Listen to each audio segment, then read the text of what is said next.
Do I have audio? Yes, we have audio. We're good. We're good. I got my stuff. I got my chat. Hello, everyone. Hello, everyone. Do I have audio? Oh, Yes. the stream's working. There we go. Hello, everyone. If there's anyone watching and post, or right now, I took a little hiatus, unintentionally, because I've been feeling a lot of feelings lately. So, sorry about that. I'm going to be reading again. We're going to be reading again. Because why not, you know? But we're only going to be doing one chapter at a time. No more 2-chapter sessions. Okay? Unless it's a short chapter. This one's not a short chapter. We're good. This one might actually be a really long chapter. Uh-oh. Yeah, pretty long. Pretty long. Okay. Hey, Annie. Mom is listening. Wow. How exciting. All right. Well, we're going to get to do some orc voices today, which could be fun. Cuz it's not a normal voice like a bunch of humans. I got to do orc voices. It's more exciting that way. Okay. Time to begin. Chapter 3. The Urukai. I don't like how he said that. The Urukai.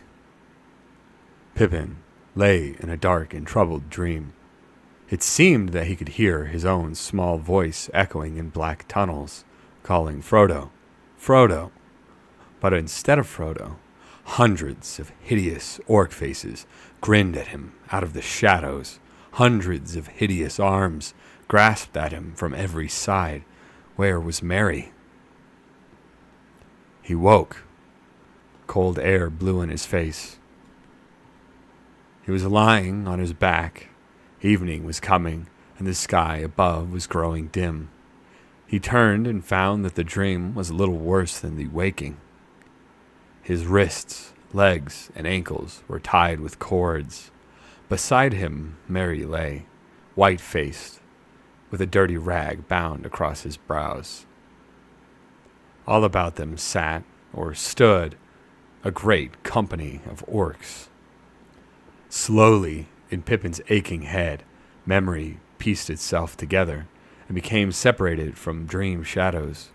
Of course, he and Merry had run off into the woods. What had come over them? Why had they dashed off like that, taking no notice of old Strider? They had run a long way shouting.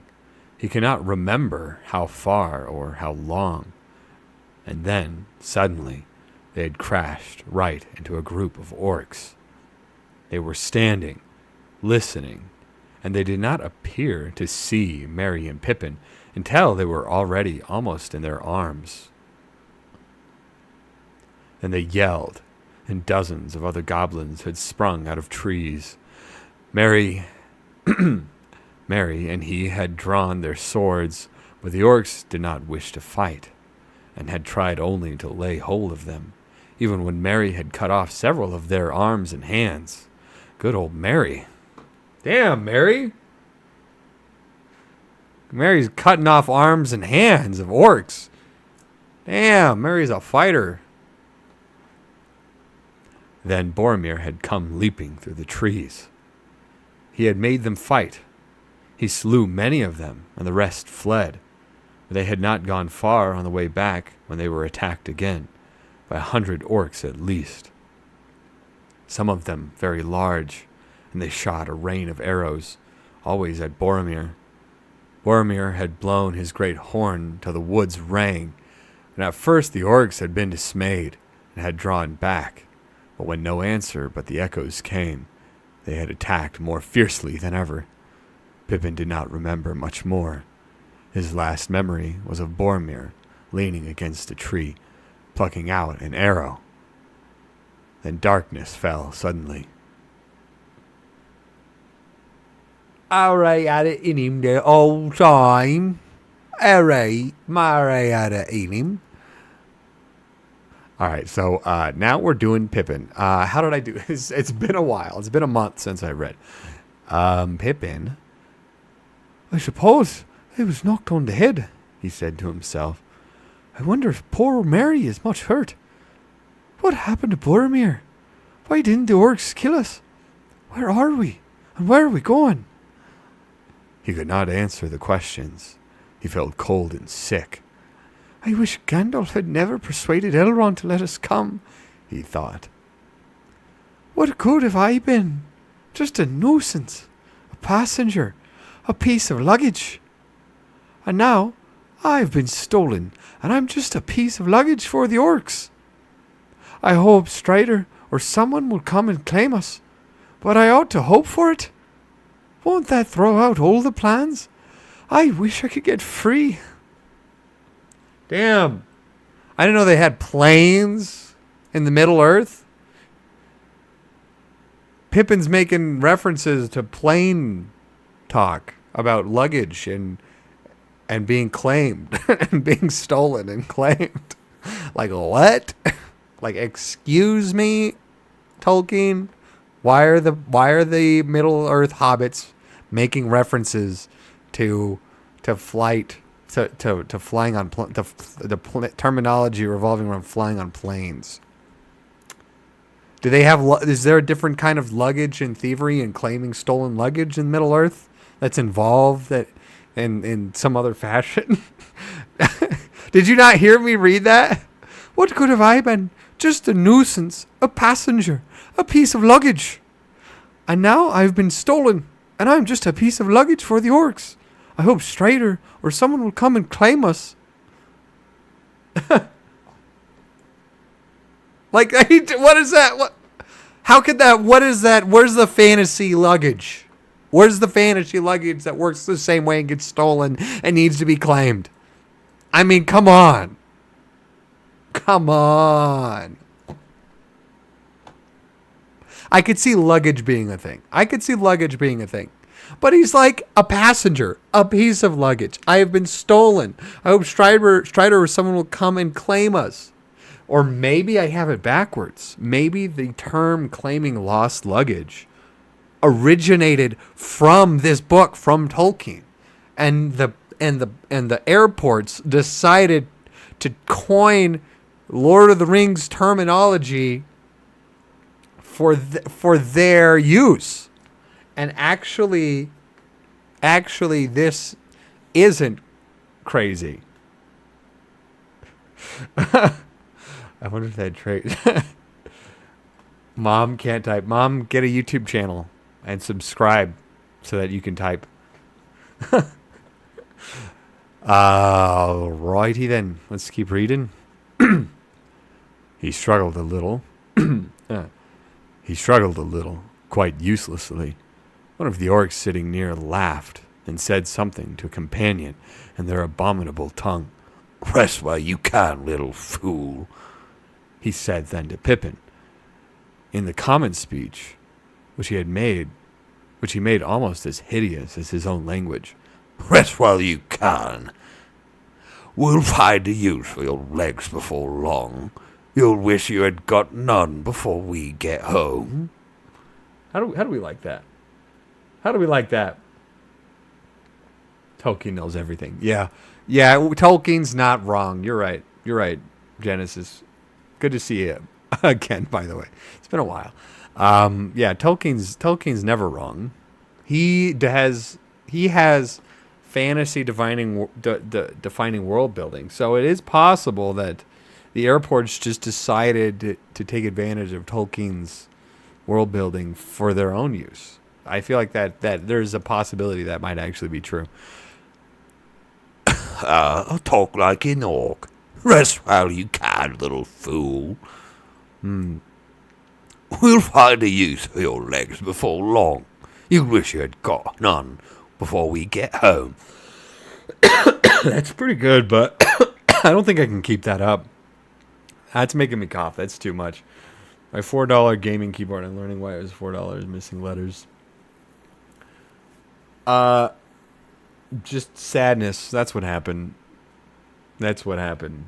I don't know. I lost motivation. I'm okay. I am okay-ish. As okay as I've ever been. Well,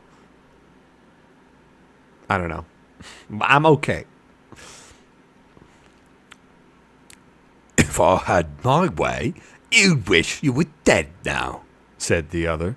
I'd make you squeak, you miserable rat. He stooped over Pippin, bringing his yellow fangs close to his face. He had a black knife with a long, jagged blade in his hand. Lie quiet, or I'll tickle you with this, he hissed. Don't draw attention to yourself, or I may forget my orders. Curse the Isengarders. Uluku Barong. What the fuck? Let's try that again. Ugluk you Bagrong. Shapusdug. Saruman. Globubhosh. Bub? Did I say that right? Bubhosh.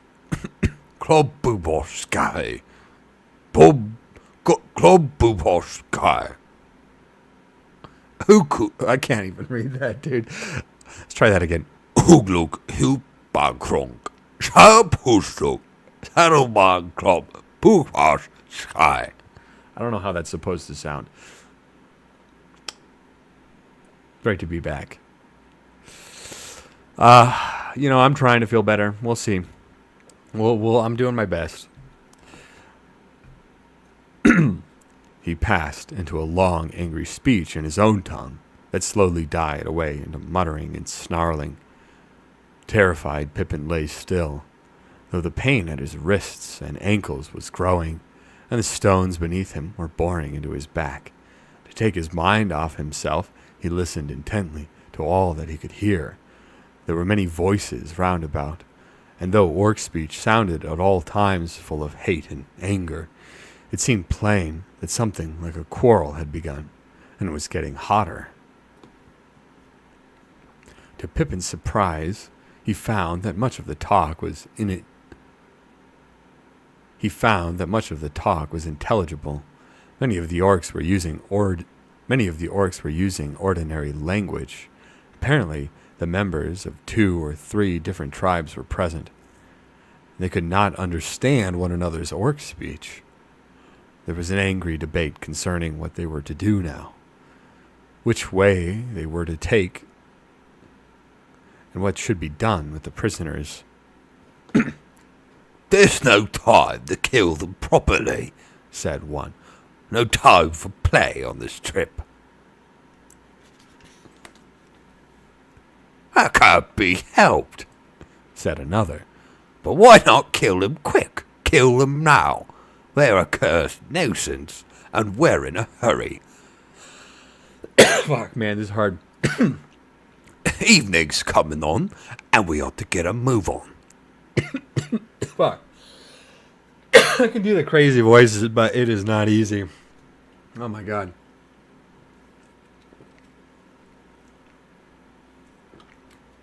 Huh. I need to ease up on the orc voices. I need to ease up on the... Orders, said a third voice in a deep growl. Yeah, that's right. Orders, said a third voice in a deep growl. Said a third voice in a deep growl. Kill all, but not the halfling. They ought to be brought back alive as quickly as possible. That's my orders. What are they wanted for? Asks. What are they wanted for? What are they wanted for? Asked several voices. While alive. Do they give good sport? Do they give good sport? No, I heard that one of them has got something. Something that's wanted for the war. Some elvish plot or other. Anyway, they'll both be questioned. Is that all you know? Well, though we search them and find out. We might find something that we could use for ourselves. That's a very interesting remark, sneered a voice, softer than the others but more evil. I may have to report that. The prisoners are not to be searched or plundered. Those are my orders. And mine too, said the deep voice. Alive as captured, no spoiling. That's my orders. Not our orders, said one of the earlier voices. We have come all the way from the mines to kill and avenge our folk. I wish to kill and then go back north. Then you can wish again, said the growling voice. I am Ugluk. I command. I return to Isengard by the shortest road. Is Saruman the master of the Great Eye? Said the evil voice. We should go back at once to Lugbears. If we could cross the great river, we might, said another voice. But there are not enough of us to venture down to the bridges. Whew. I need the honey. You're right. I came across, said the evil voice. A winged Nazgul awaits us northward to the east bank. Maybe. Then you'll fly off with our prisoners and get all the pay and praise in Lugbears and leave us to foot it as best we can through the horse country. No, we must stick together. These lands are dangerous, full of foul rebels and brigands. Aye, we must stick together, growled Ugluk. I don't trust you, little swine. You've no guts outside your own sties. But for us, you'd all have run away. We are the fighting Uruk-hai. We slew the great warrior. We took the prisoners. We are the servants of Saruman the Wise, the White Hand. The hand that gives us man's flesh to eat. We came out of Isengard and led you here, and we shall lead you back by the way we choose. I am Ugluk. I have spoken. You have spoken more than enough, Ugluk, sneered the evil voice. I wonder what it was like in Lugbears. They might think that Ugluk's shoulders need relieving of a swollen head. They might ask where his strange ideas came from. Did they come from Saruman, perhaps? Who does he think he is, setting up in his own, with his filthy white badges? They might agree with me, with Grishnak, their trusted messenger, and I, Grishnak, say this. Saruman is a fool, and a dirty, treacherous fool, but the great eye is on him. Swine, is it? How do you folk like being called swine by the muckrakers of a dirty little wizard?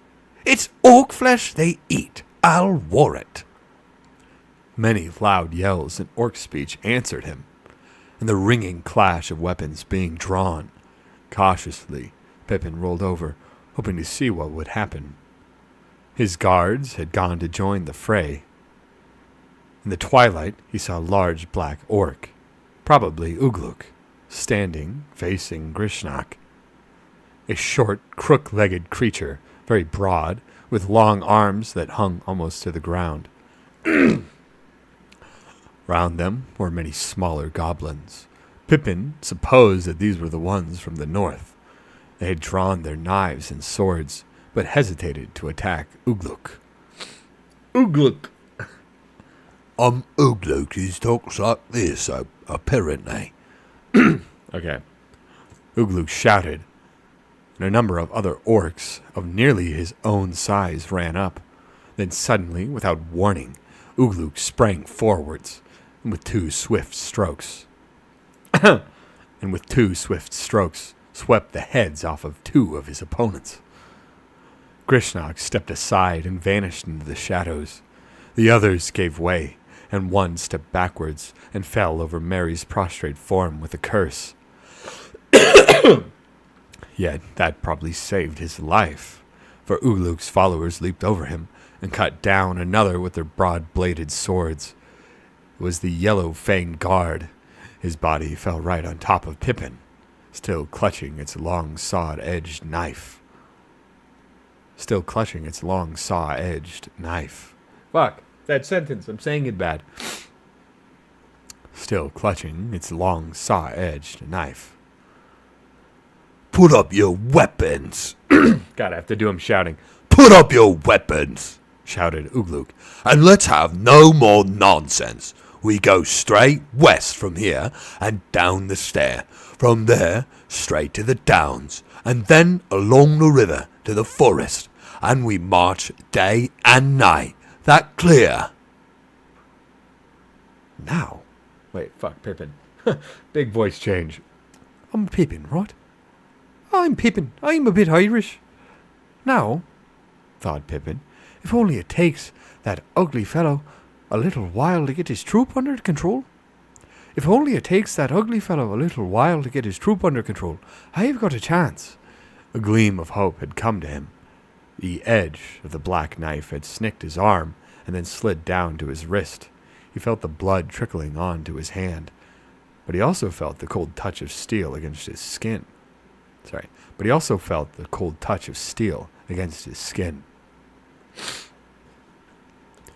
orcs were getting ready to march again, but some of the northerners were still unwilling, and the Isengarders slew 2 more before the rest were cowed. There was much cursing and confusion. For the moment, Pippin was unwatched. His legs were securely bound, but his arms were only tied about the wrists, and his hands were in front of him. He could move them both together, though the bonds were cruelly tight. He pushed the dead orc to one side. Then, hardly daring to breathe, he drew the knot of the wrist cord up and down against the blade of the knife. It was sharp. The dead hand held it fast. The cord was cut. Quickly, Pippin took it in his fingers and knotted it again into a loose bracelet of 2 loops and slipped it over his hands. Then he lay very still. I need that. I need that honey. I need to actually try it one of these days. I keep forgetting. Pick up those prisoners. Pick up those prisoners, shouted Ugluk. Don't play any tricks with them. If they are not alive when we get back, someone else will die too. An orc seized Pippin like a sack, put its head between his tied hands, grabbed his arms and dragged them down until Pippin's face was crushed against its neck. Then it jolted him.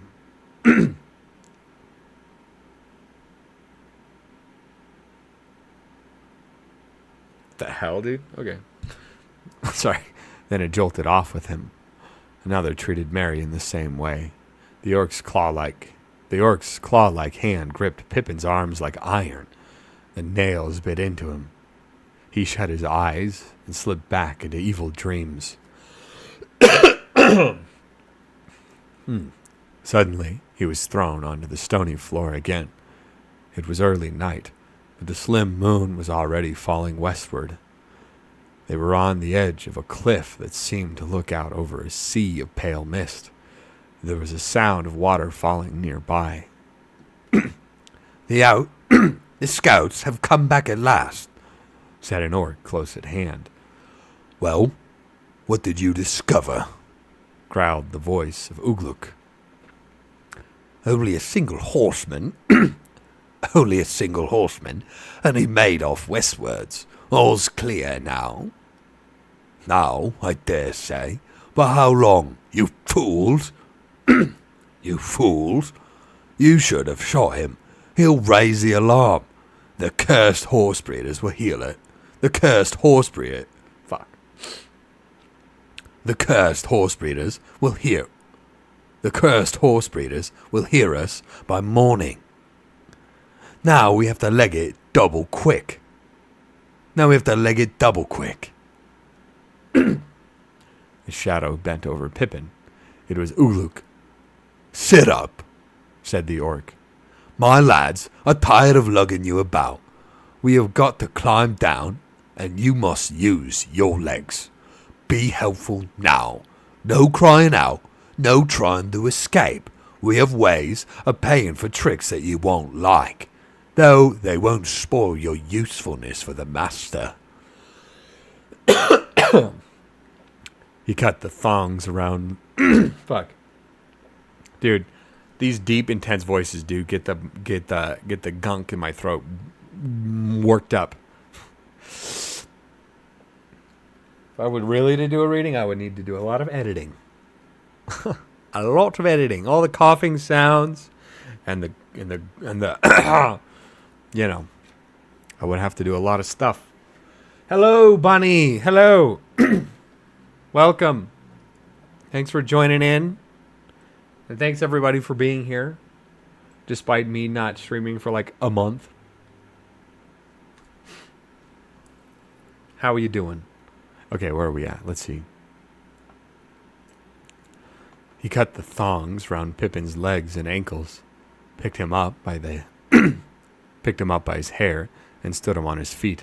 Pippin fell down, and Ugluk dragged him by his hair again. Several orcs laughed.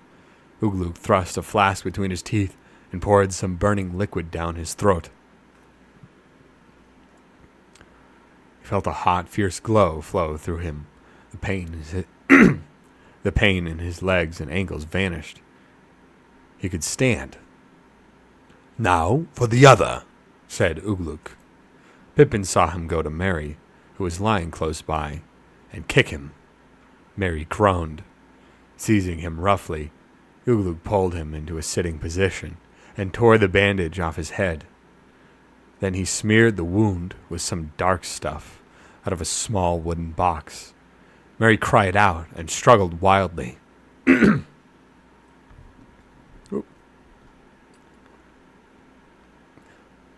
The orcs clapped and hooted. Can't take his medicine, they jeered. Don't know what's good for him. Aye, we shall have some fun later. But at that moment, Ugluk was not engaged in sport. He needed speed and had humor unwilling followers. He needed speed and had to humor unwilling followers. He was healing Merry in orc fashion with his treatment, and his treatment worked swiftly. When he had forced a drink from his flask down the hobbit's throat, cut his leg bonds, and dragged him to his feet, Merry stood up, looking pale, but grim and defiant, and very much alive. The gash in his forehead gave him no more trouble, but he bore a brown scar to the end of his days.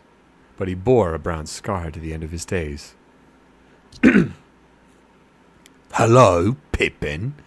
Oh, no, that's Merry. Oh, I'm Merry. Merry's a bit deeper. Hello, Pippin, he said. So you've come on this little expedition, too. Where do we get bed and breakfast? Oh, hello, Pippin, he said. So you've come on this little expedition, too. Where do we get bed and breakfast? Now then, said Ugluk, none of that. Hold your tongues. Hold your tongues. No talk to one another. And trouble will be reported at the other end, and he'll know how to pay you. You'll get bed and breakfast, all right. More than you can stomach. The orc band began to descend a narrow ravine, leading down into the misty plain below. Merry and Pippin, separated by a dozen orcs or more, climbed down with them. At the bottom, they stepped onto grass. And the hearts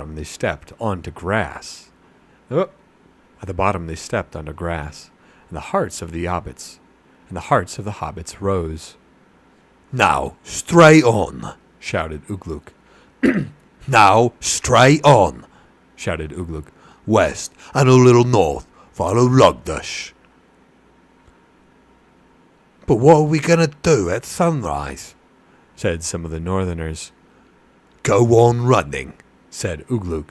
What do you think? Sit on the grass and wait for the Whiteskins to join the picnic. But we can't run in the sunlight. But we can't run in the sunlight. But we can't run in the sunlight. You'll run with me behind you, said Ugluk. Run, or you'll never see your beloved holes again. By the white hand, what's the use of sending out mountain maggots on a trip only half trained? Run, curse you, run while night lasts.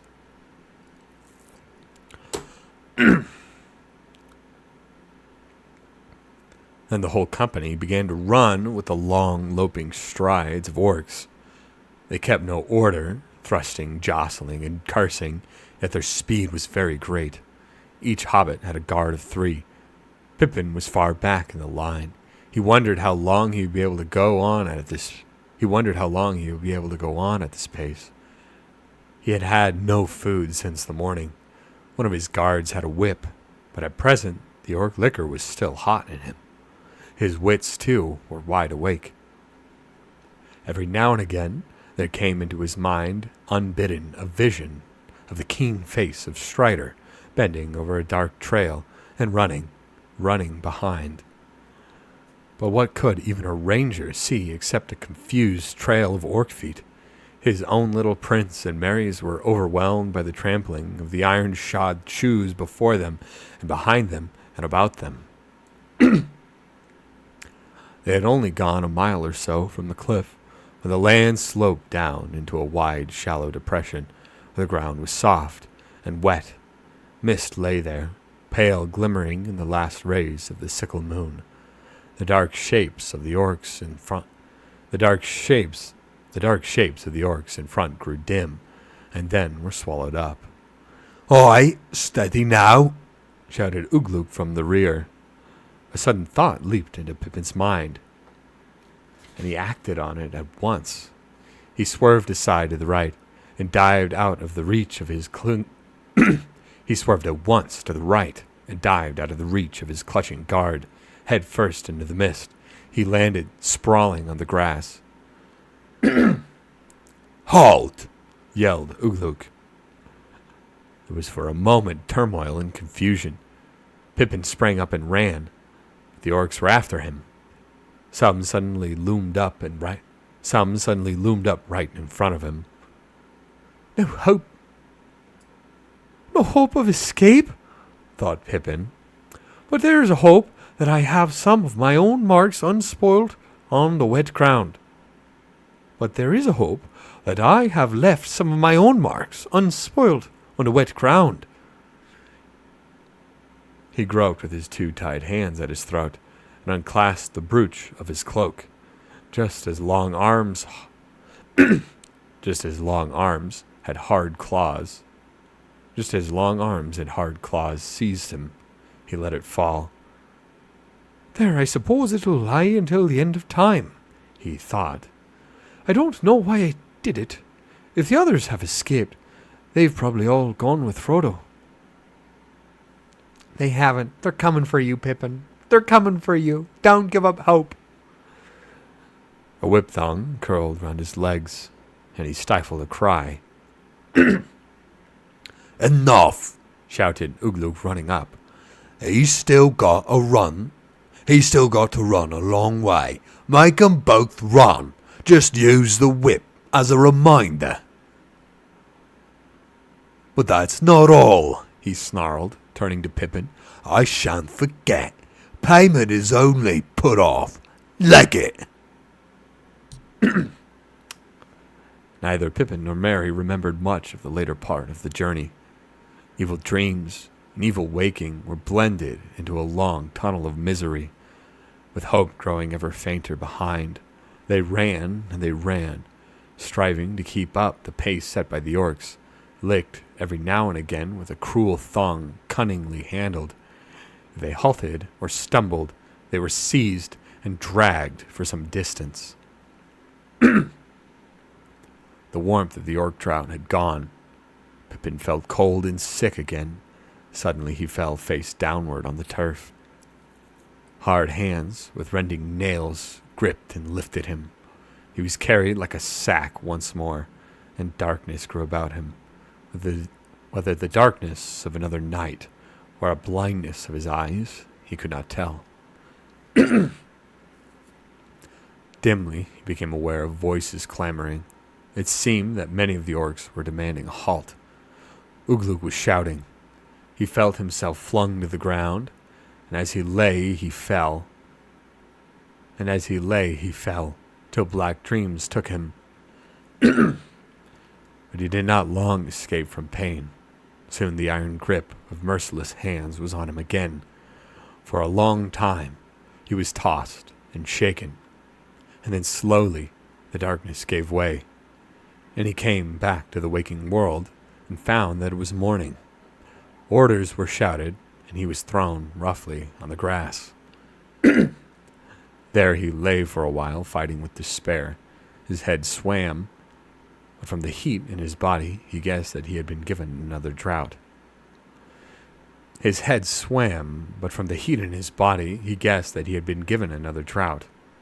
orc stooped over him and flung him some bread and a strip of raw, dried flesh. He ate the stale gray bread hungrily, but not the meat. He was famished, but not yet so famished as to eat flesh flung to him by an orc, the flesh of he dared not guess what creature. He sat up and looked about. Mary was not far away. They were by the banks of a swift, narrow river. Ahead, mountains loomed. A tall peak was catching the first rays of the sun. A dark smudge of forest lay on the lower slopes before them.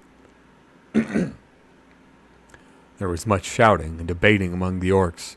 A quarrel seemed on the point of breaking out again between the Northerners and the Isengarders, but some were pointing back away south, and some were pointing eastward. "Very well," said Ugluk. "Leave them to me then. No killing, as I've told you before. No killing, as I told you before. But if you want to throw away what we've come all the way to get, throw it away. I'll look after it. Let the fighting Urukai do the work as usual. If you're afraid of the Whiteskins, run, run. There's the forest," he shouted, pointing ahead. "Get to it. It's your best hope. Off you go, and quick, before I knock a few more heads off, to put some sense into the others." There was some cursing and scuffling, and then most of the Northerners broke away and dashed off, over 100 of them, running wildly along the river towards the mountains. The hobbits were left with the Isengarders, a grim, dark band, 80 at least of large, swart, slant-eyed orcs with great bows and short, broad-bladed swords. A few of the larger and bolder Northerners remained with them. "Now we'll deal with Grishnak." "Now we'll deal with Grishnak," said Ugluk, but some, even of his own followers, were looking uneasily southwards. "I know," growled Ugluk. The cursed horse boys have got wind of us, but that's all your fault, Snagger. You and the other scouts ought to have your ears cut off, but we are fighters. We'll feast on horse flesh yet, or something better." At that moment, Pippin saw why some of the troop had been pointing eastward. From that direction, there now came hoarse cries. And there was Grishnak again, and at his back, a couple of score of others like him, long-armed, crook-legged orcs. They had a red eye painted on their shields. Ugluk stepped forward to meet them. "So you've come back," he said. "Thought better of it, eh?" I've returned to see the orcs are carried out, and the prisoners safe, answered Krishnak. Indeed, said Ugluk. Waste of effort. I'll see that orders are carried out in my command. And what else did you come back for? You went in a hurry. Did you leave anything behind? I left a fool, snarled Krishnak. But there were some stout fellows with him that are too good to lose. I knew you'd lead them into a mess. I've come to help them. I know. They're going to eat people. It's so messed up. Why are they going to eat people? Splendid, laughed Ugluk. But unless you've got some guts for fighting, you've taken the wrong way. Lugbers was your road. The Whiteskins are coming. What's happened to your precious Nazgul? Has he had another mount shot under him? Now, if you brought him along, that might have been useful if these Nazgul are all they make out. Nazgul, said Krishnak, shivering and licking his lips, as if the word had a foul taste that he savored painfully. You speak of what is deep beyond the reach of your muddy dreams, Ugluk, he said. Nazgul. That all that they make out. One day you'll wish that you had not said that, ape, he snarled fiercely. You ought to know that they're the apple of the great eye, but the winged Nazgul, not yet. He won't let them show themselves across the great river yet. Not too soon. They're for the war and other purposes. You seem to know a lot, said Ugluk. More than is good for you, I guess. Perhaps those in Logbers might wonder how and why. But in the meantime, the Urukai of Isengard can do the dirty work, as usual. Don't stand slaver in there. Get your rabble together. The other swine are legging it to the forest. You'd better follow. You wouldn't get back to the great river alive. Right off the mark. Now, I'll be on your heels. Artisanal guts. Maybe those are, they got some artisanal guts that are pretty extra tasty, you know? It's like in the episode of Rick and Morty when the people that commit, I'm not gonna say that on stream. They're like they guts turn into. Why am I even talking about this? It's an episode of Rick and Morty. You know what I mean. You don't know what I mean. You haven't watched it. Why am I making references that no one gets? Well, someone in there might get it. Shout out to the people in there. Sorry. Okay. The Isengarders seized Merry and Pippin again and slung them on their backs. Then the troops started off. Hour after hour they ran, pausing now and again only to sling the hobbits to fresh carriers, either because they were quicker and hardier, or because of some plan of Grishnak's. The Isengarders gradually passed through the orcs of Mordor, and Grishnak's full. The Isengarders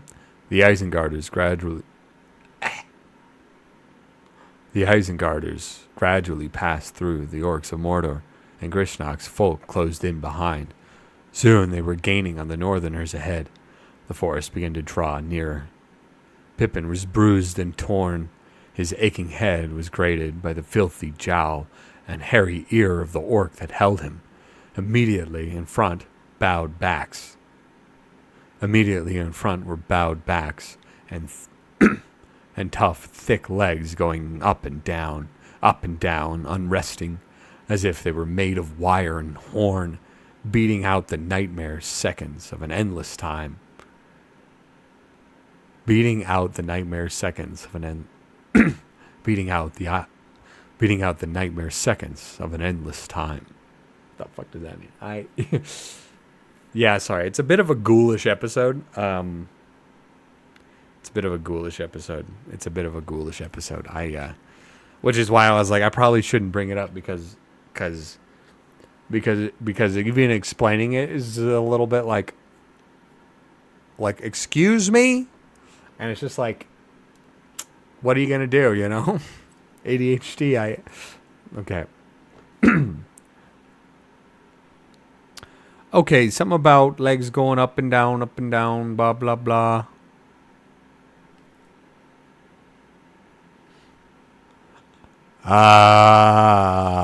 Fucking. Where am I at? I just completely lost my place. Up and down.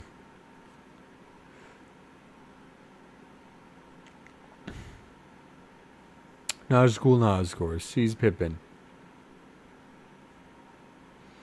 The afternoon, Ugluk's... oh, yeah. The afternoon, Ugluk's troop took over... Okay. In the afternoon, Ugluk's troop overtook the northerners.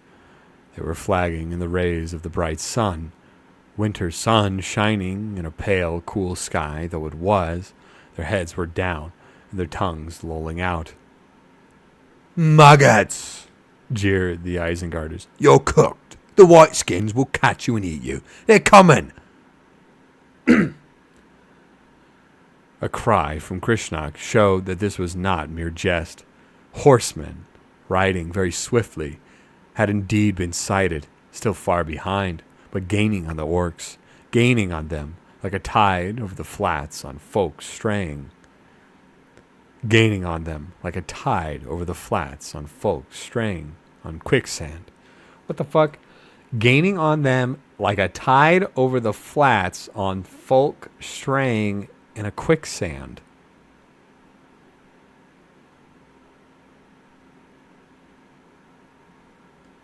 Am I reading that right? Gaining on them like a tide over the flats on folk straying in a quicksand. Whatever. The Isengarders began to run with a redoubled pace that astonished Pippin. A terrific spurt, it seemed, for the end of a race. The Isengarders began to run with a redoubled pace that astonished Pippin. A terrific spurt, it seemed, for the end of a race. Then he saw that the sun was sinking, falling behind the misty mountains. Shadows reached over the land. The soldiers of Mordor lifted their heads. And also began to put on speed. The forest was dark and close. Already they had passed a few outlying trees.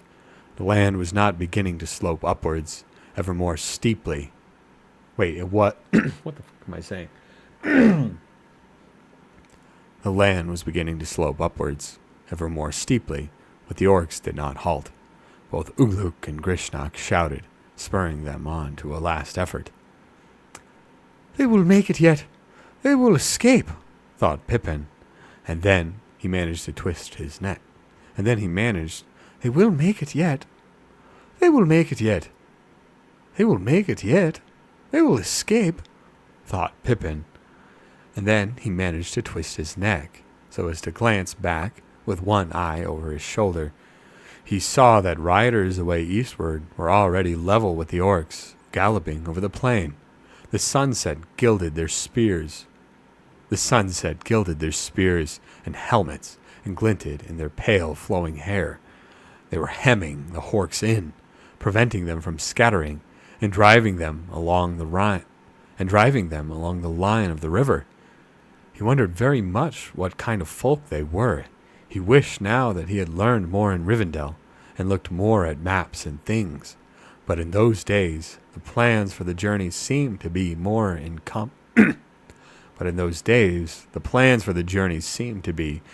competent hands, and he had never reckoned with being cut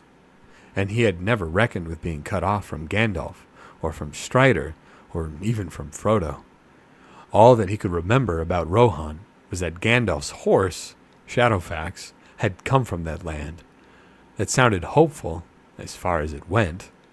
But how will they know that we are not orcs? He thought. I don't suppose they've ever heard of hobbits down here. I suppose I ought to be glad that the beastly orcs look like being destroyed. But I would rather be I suppose I ought to be glad that the beastly orcs look like being destroyed, but I would rather be saved myself. The chances were that he and Mary would be killed together with their captors before ever the men of Rohan were aware of them. Oh, I read that wrong. The chances were that he and Mary would be killed together with their captors before the men of Rohan were aware of them. Few of the riders appeared to be bowmen, skilled at shooting from a running horse. Riding swiftly into range, they shot arrows at the orcs that straggled behind, and several of them fell. Then the riders wheeled away out of the range of the answering bows of their enemies, who shot wildly, not daring to halt. This happened many times, and on one occasion arrows fell among the Isengarders. One of them, just in front of Pippin, stumbled and did not get up. Night came down without the riders closing in for battle. Many orcs had fallen, but fully 200 remained.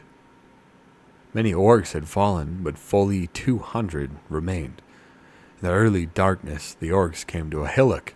The eaves of the forest were very near, probably no more than 3 furlongs away, but they could go no further. The horsemen had encircled them. A small band disobeyed Ugluk's command and ran towards the forest. Only 3 returned.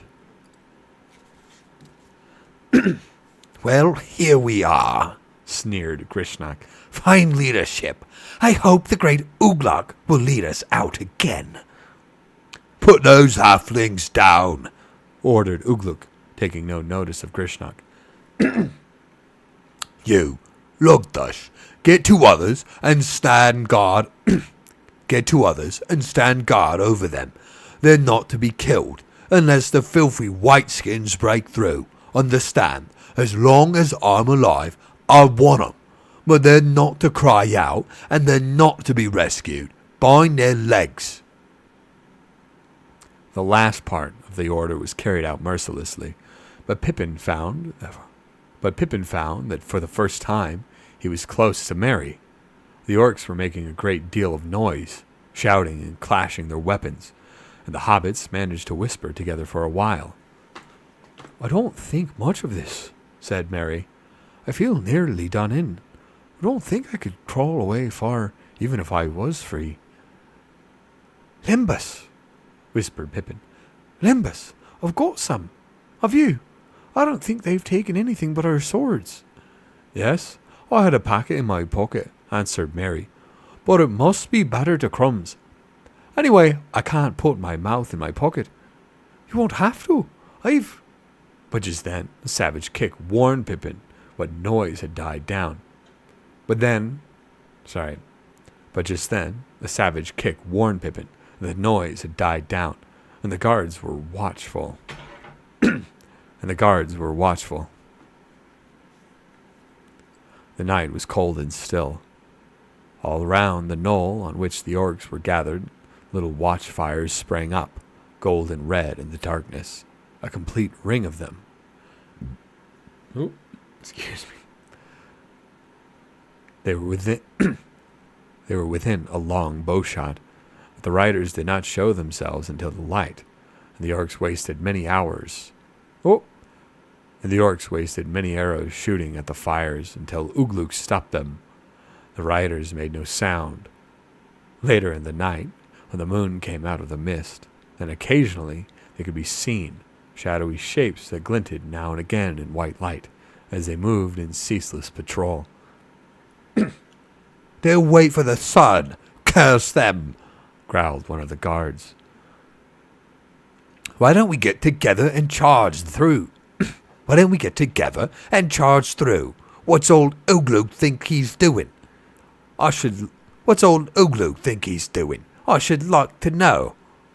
I dare say you would, snarled Ugluk, stepping up from behind. Meaning, I don't think at all, eh? Curse you. You're not as bad as the other rabble. The maggots and the apes of Lugbears. No good trying to charge with them. They just squeal and bolt. And there are more than enough of these filthy horseboys to mop up our lot on the flat. There's only one thing these maggots can do. They can see like they can see like gimlets in the dark, but these whiteskins have better night eyes than most men, from all I've heard. And don't forget their horses.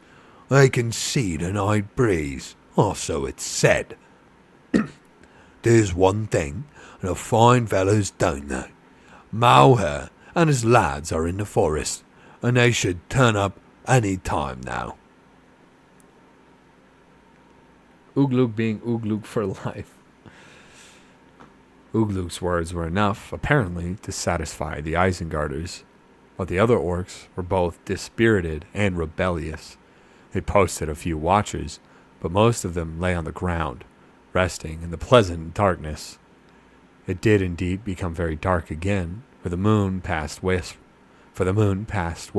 into thick cloud, and Pippin could not see anything a few feet away. The fires brought no light to the hillock. The riders were not, however, content merely to wait for the dawn and let their enemies rest.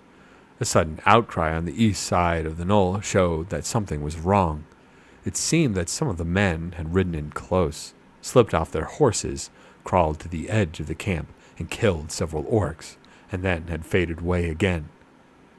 Ugluk dashed off to stop a stampede. Ugluk dashed off to stop a stampede. Pippin and Merry sat up. Their guards, Isengarders, had gone with Ugluk, but if the hobbits had any thought of escape, it was soon dashed. A long, hairy arm took each of them by the neck and drew them close together. Dimly, they were aware of Grishnak's great head and hideous face between them. His foul breath was on their cheeks. He began to paw them and feel them. Pippin shuddered as hard, cold fingers groped down his back. Well, my little ones, said Grishnak in a soft whisper. Enjoying your nice little rest, or not? A little awkwardly paced, perhaps. Swords and whips on one side, and nasty spears on the other. Little people should not meddle in affairs that are too big for them. His fingers continued to grope. There was a light, like a pale but hot fire behind his eyes. The thought came suddenly into Pippin's mind, as if caught direct from the urgent thought of his enemy.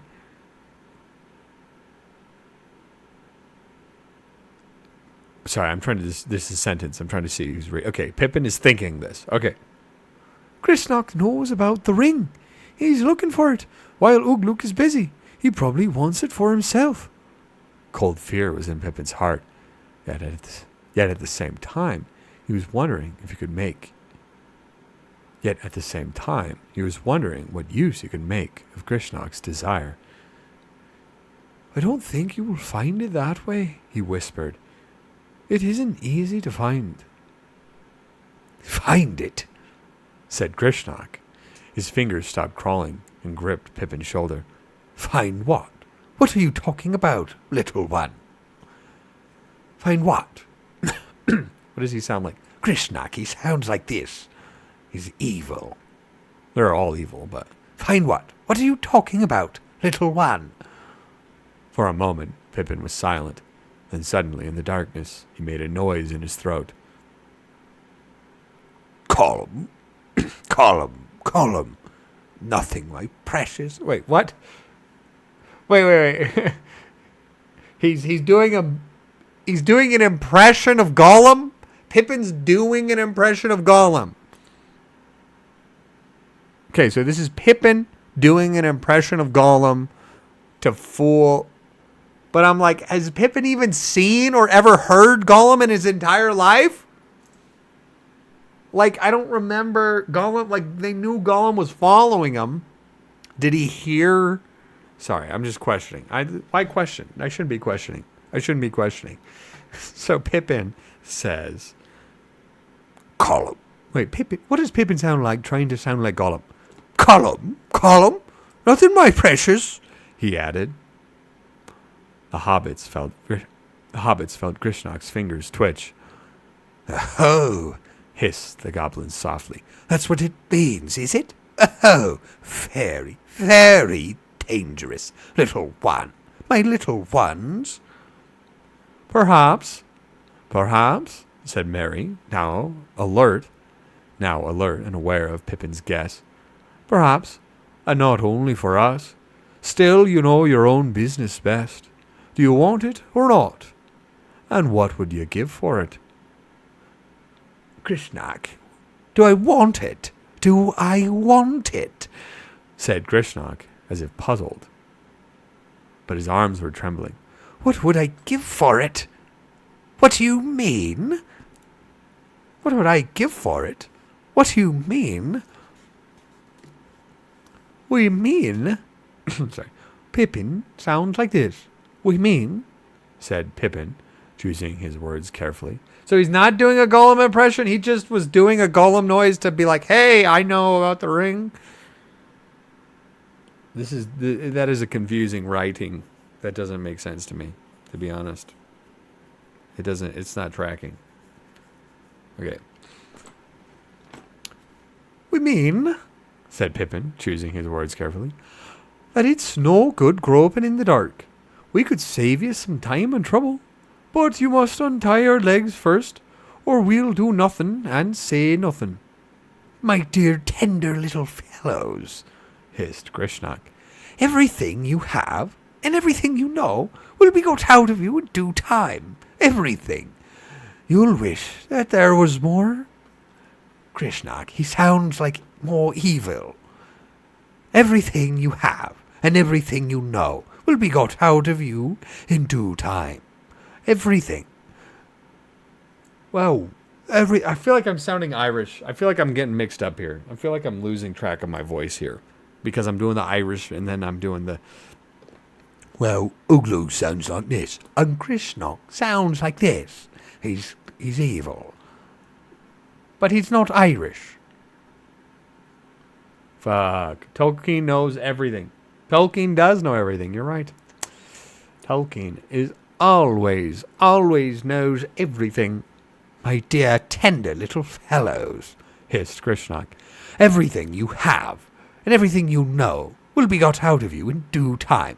Everything. You'll wish there was more you could tell to satisfy the questioner. Indeed you will, quite soon. We shan't hurry the inquiry, dear. We shan't hurry the inquiry. Oh, dear, no. What do you think you've been kept alive for, my dear little fellows? Please believe me when I say that it was not out of kindness. That's not even one of Ugluk's faults. I find it quite easy to believe, said Mary, but you haven't got your prey home yet, and it doesn't seem to be going your way, whatever happens. If we come to Isengard, it won't be the great Grishnok that benefits. Saruman will take all that he can find, and if you want anything for yourself, now's the time to do a deal.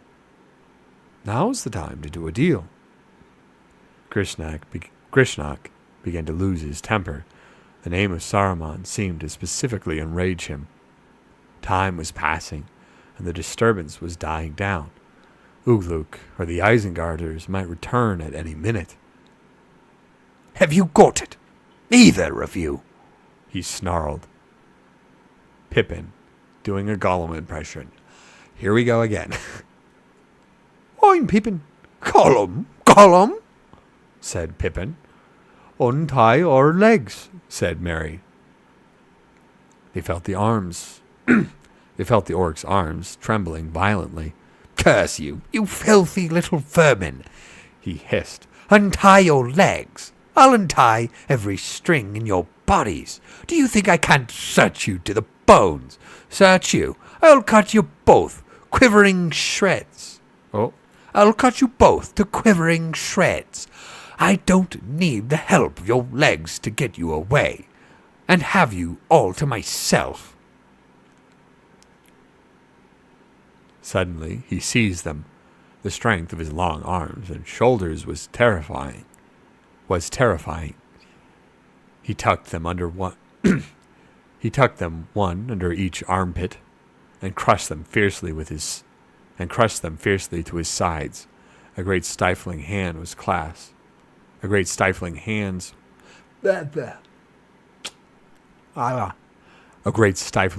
was clapped over each of their mouths. Then he sprang forward, stooping low. Quickly and silently he went, till he came to the edge of the knoll. There, choosing a gap between the watchers, he passed like an evil shadow out into the night, down the slope and away westward towards the river that flowed out of the forest. In that direction there was a wide open space with only one fire. After going a dozen yards, he halted, peering and listening. Nothing could be heard or seen. He crept slowly on, bent almost double. Then he squatted and listened again. Then he stood up, as if to risk a sudden dash. At that very moment, the dark form of a rider loomed up right in front of him. A horse snored and reared. A man called out. Grishnak flung himself on the ground, dragging the hobbits under him, and then he drew his sword. No doubt he meant to kill the captives, rather than allow them to escape or be...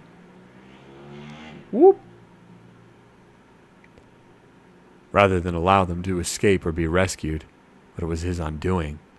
The sword rang faintly and glinted a little in the light of the fire away to his left. An arrow came whistling out of the gloom.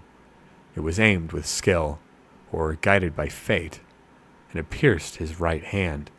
He dropped the sword and shrieked. There was a quick beat of hooves, and even as Grishnak leaped and ran, he was ridden down and a spear passed through him. He gave a hideous shivering cry and lay still. The hobbits remained flat on the ground, as Grishnak had left them. Another horseman came riding swiftly to his comrade's aid. Whether because of some special keenness of sight, or because of some other sense, the horse lifted and sprang lightly over them, but its rider did not see them. Lying covered in their elven cloaks, too crushed for the moment and too afraid to move. At last Mary stirred and whispered softly, "So far so good, but how are we to avoid being spotted?" The answer came almost immediately. The cries of Grishnak had roused the orcs. From the yells and screeches that came from the knoll, the hobbits guessed that their disappearance had been discovered. Ugluk was probably knocking off a few more heads. Then suddenly, the answering cries of orc voices came from the right, outside the circle of watchfires, from the direction of the forest and the mountains. Malhur had appeared. Malhur.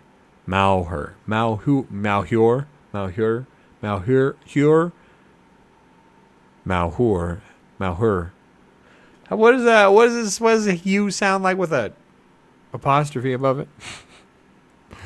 Malhur. I can't remember. Malhur had appeared.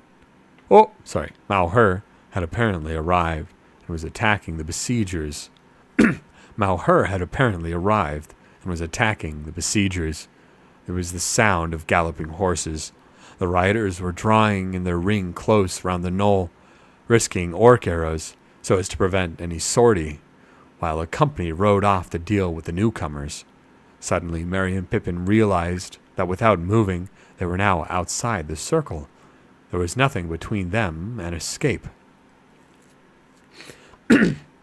"Now," said Merry, "if only we had our legs and hands free, we might get away. But I can't touch the notes, and I can't bite them." No need to try, said Pippin. I was going to tell you. I've managed to free my hands. These loops are only left for show. You better have a bit of lambus first. He slipped the cords off his wrists and fished out a packet. The cakes were broken, but good. Still in their leaf wrappings.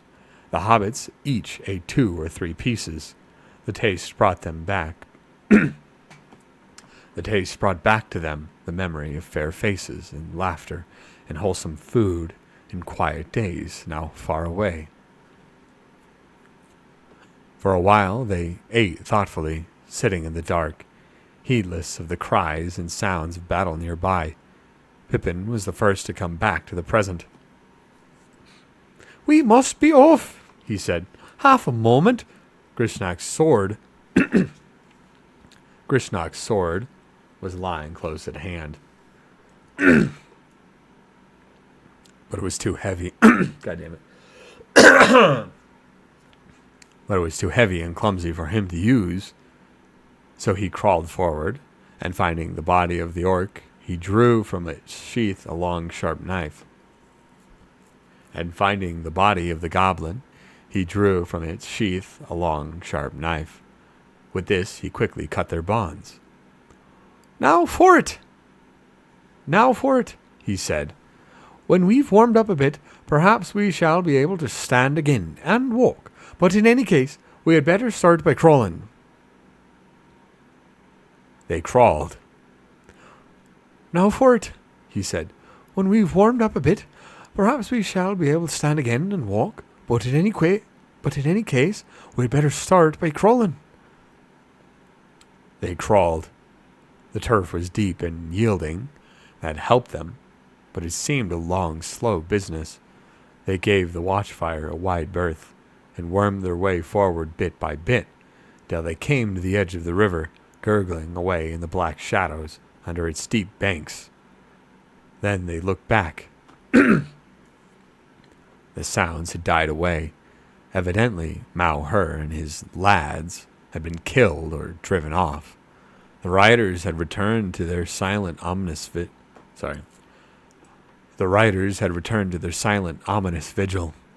It would not last very much longer. Already the night was old. In the east, which had remained unclouded, the sky was beginning to grow pale. "We must get under cover," said Pippin, "or we shall be seen. It will not be any comfort to us if these riders discover that we are not orcs after we are dead." He got up and stamped his feet. "These cords have cut me like wires, but my feet are getting warm again. I could stagger on now. What about you, Mary?" Mary got up. "Yes," he said, "I can manage it. Lembas does put a heart into you. A more wholesome sort of feeling, too. A more wholesome sort of feeling, too, than the heat of that orc drought. I wonder what it was made of. Better not to know, I expect. Let's get a drink of water to wash away the thought of it." "Not here. The banks are too steep," said Pippin. "Forward now." They turned and walked side by side slowly along the line of the river. Behind them, a light grew in the east. As they walked, they compared notes, talking lightly in hobbit fashion of the things that had happened since their capture. No listener would have guessed from their words that they had suffered cruelly and had been in dire peril, going without hope towards torment and death, or that even now, as they knew well, they had little chance of ever finding friend or safety again. "You seem to have been doing well, Mr. Took." "You seem to have been doing well, Master Took," said Mary. "You will almost get a chapter in old Bilbo's book, if ever I get a chance to report to him. Good work, especially guessing that hairy villain's little game and playing up to him. But I wonder if anyone will ever pick up your trail and find that brooch. I should hate to lose mine, but I'm afraid yours is gone for good. I shall have to brush up my toes if I'm to get level with you. Indeed, Cousin Brandybuck is going in front now.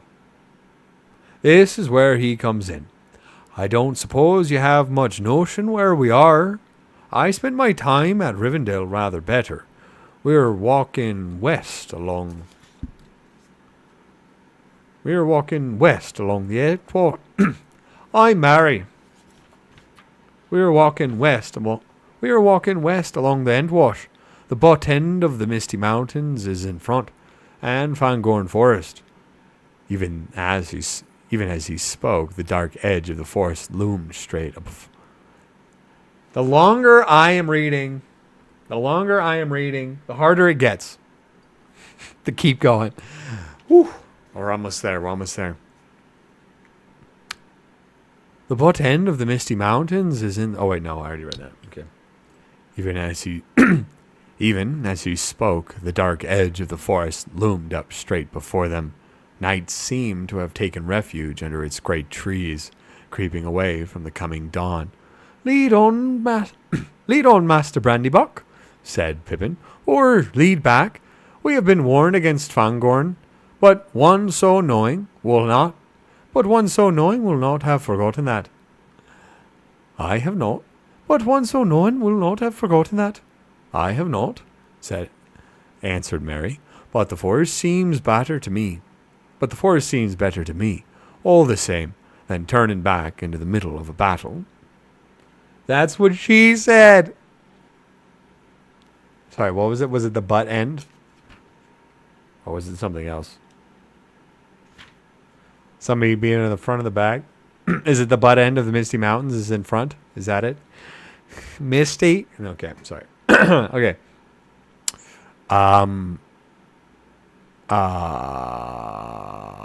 Okay. He led the way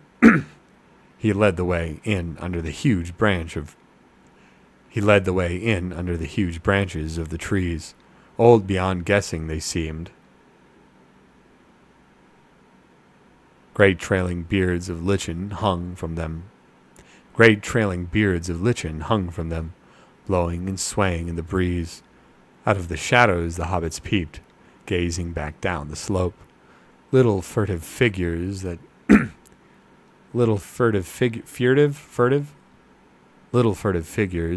the dim light looked like elf children in the deeps of time, peering out of the well. Fuck, what is this sentence? Okay. Hey, Peachy Keen. Thank you for being here. Yes, I missed you guys too. I guess. I mean, I didn't stream for a month, so maybe not. No, I'm just kidding. I'm trying to be back at it. I've been on a hiatus because of emotions, I guess. I don't know how to put it.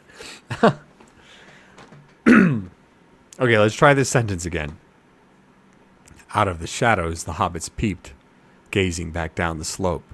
Little furtive figures that in the dim light looked like elf children in the deeps of time, peering out of the wild wood in wonder at their first dawn. So the Pippin and Merry are being compared to elf children because they're small. Okay. Far over the great river and the brown lands, leagues upon gray leagues away, the dawn came, red as flame. Loud rang the hunting horns to greet it. The riders of Rohan sprung suddenly to life. Horn answered horn again. Merry and Pippin heard, clear in the cold air, the neighing of war horses and the sudden singing of many men. The sun's limb was lifted, an arc of fire, above the margin of the world. Then, with a great cry, the riders charged from the east. A red light gleamed on mail and spear. The orcs yelled and shot all the arrows that remained to them. Fuck. The orcs yelled and shot all the arrows that remained to them. The hobbits saw several horsemen fall, with their line held on up the hill and over it, and wheeled round and charged again. Most of the riders that were left alive then broke and fled. this way and that, pursued one by one to the death. But one band, holding together in a black wedge, drove forward resolutely in the direction of the forest. Straight up the slope they charged towards the watchers. Now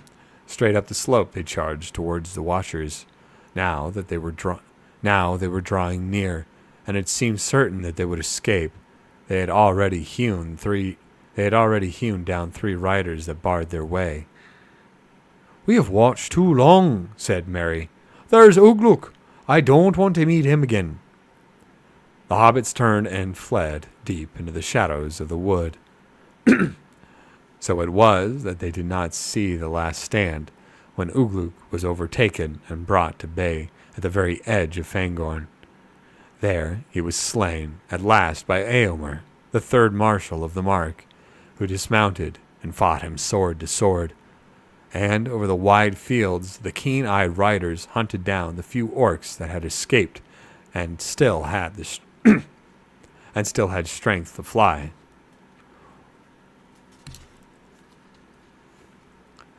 Then, when they had laid their fallen comrades in a mound and had sung their praises, the riders made a great fire and scattered the ashes of their enemies. So ended the raid, and no news of it came ever back to either Mordor or Isengard. But the smoke of the burning rose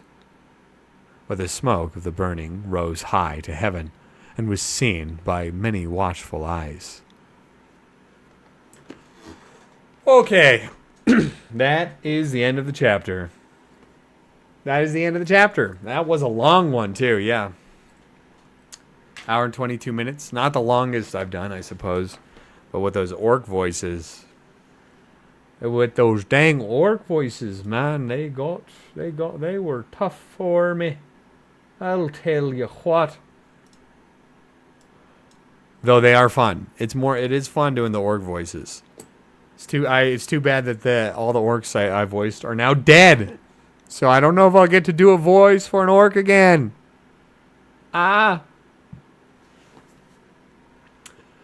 Woo. Great job. Yes, you gotta reread. You gotta rewatch. Yes, my orc voices were so good. It was a good one. Thank you. I appreciate that. Yes, I'm tired.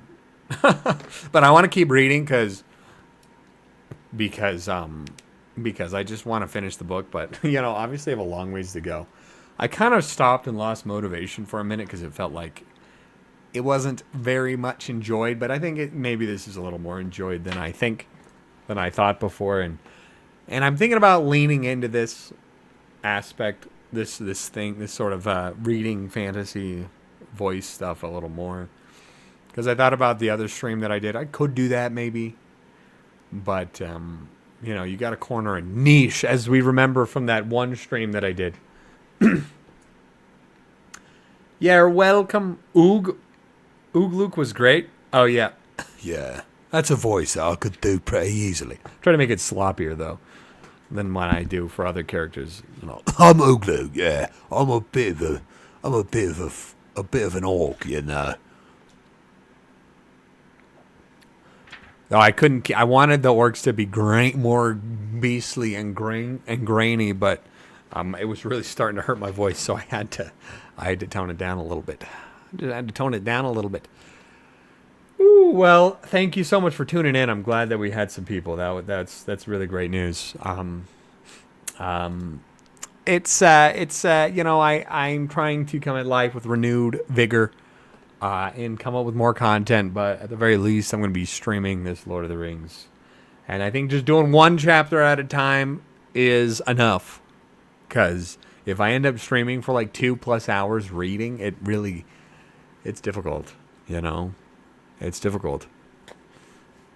For me, at least. I'm sure other professionals could do better than me. But I really put my whole soul behind some of these voices, my whole soul, Though sometimes I've noticed that as I get further into the read, the narration, my voice starts to slack a little bit and be a little less thorough, you know, and so that's why I don't think it's a good idea for me to read for too long. I stalled out in streaming. Yes, might get back on it. Yeah, you should. You stream. Yeah. Don't give up the grind. Don't give up the hustle. Don't be like me. You know, I made that whole video about not being a slacker, and now here I am slacking. Or, sorry, I'm not slacking now. There I was slacking. You know, like, come on, bro. What are you doing? Okay, I'm going to go ahead and wrap this up, though. Thank you so much for watching, everybody. I will be back next week. Well, let me think about my schedule. I think I will be. I have a busy day at next Monday, so maybe not, but probably because I have to do D&D, but then I have to go to the dentist immediately after. I could probably read. I can read. All right, maybe I will, fellow YouTuber. Okay, I'm going to go ahead and wrap this up. Farewell, everybody. Thank you for tuning in again. And, yeah, I'll see y'all next time. Peace out.